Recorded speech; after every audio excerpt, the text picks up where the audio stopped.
आज हम बात करेंगे मड़वा एजुकेशन सिस्टम की। जम्मू कश्मीर में नेशनल कॉन्फ्रेंस सरकार के बनने के बाद उनके वर्कर बड़े दावे कर रहे हैं, लेकिन अगर ग्राउंड पे देखा जाए तो ये दावे खोखले साबित हो रहे हैं।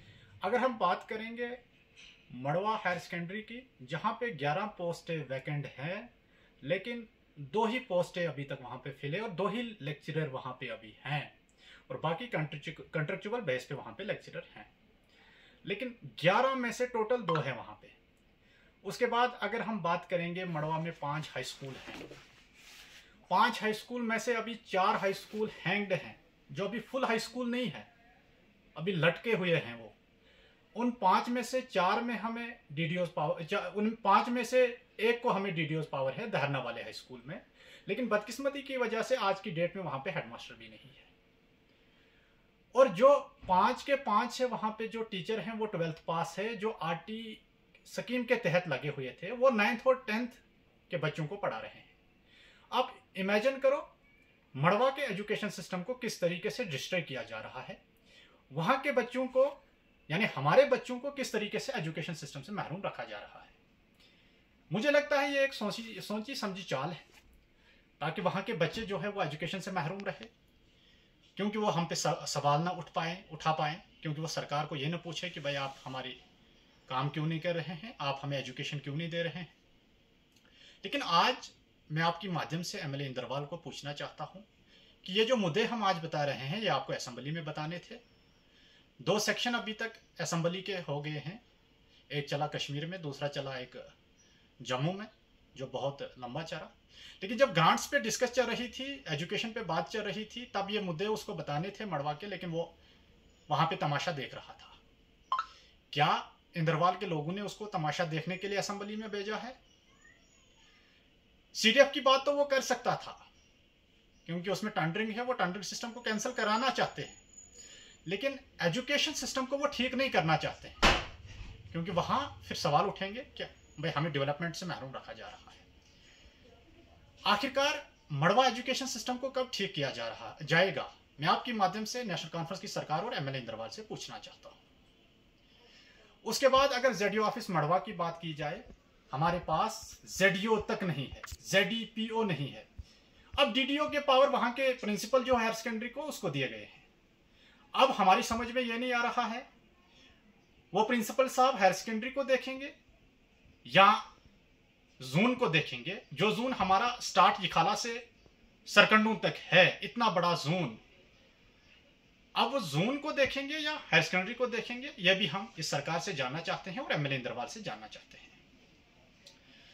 उसके बाद अगर हम मिडिल स्कूल की बात करें या जीडीसी मड़वा की बात करेंगे, जो हमारा कॉलेज है, उसकी बिल्डिंग जो बन रही थी, जिस काम को बीजेपी ने रफ्तार के साथ किया था, लेकिन जब नेशनल कॉन्फ्रेंस की सरकार बनी और यहां से एमएलए जो इंद्रवाल बने, जो नेशनल कॉन्फ्रेंस को इस वक्त सपोर्ट कर रहे हैं, जब से यह सरकार बनी तब से उस बिल्डिंग को भी काम रोका हुआ है, उस बिल्डिंग को भी काम नहीं किया जा रहा है। आखिरकार ये हो क्या रहा है मड़वा के साथ, ये भी हम सरकार से पूछना चाहते हैं, ये भी हम इंद्रवाल एमएलए से पूछना चाहते हैं। उस बिल्डिंग का काम अब उससे आगे शुरू कब करोगे आप?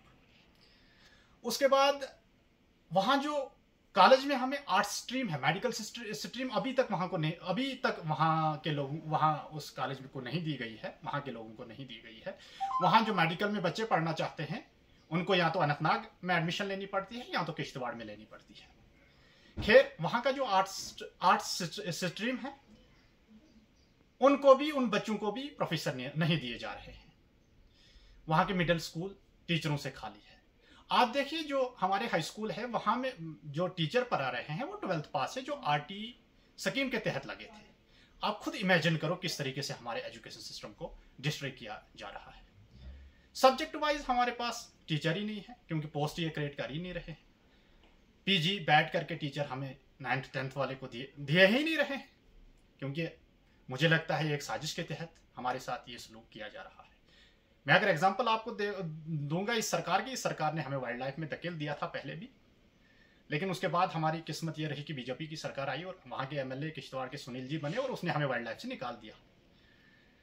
लेकिन ये सरकार फिर से हमें पीछे रखना चाहती है एजुकेशन से, क्योंकि अगर कहा जाता है कि अगर किसी कौम को डेवलप्ड करना है, वहाँ के एजुकेशन सिस्टम को ठीक किया जाए।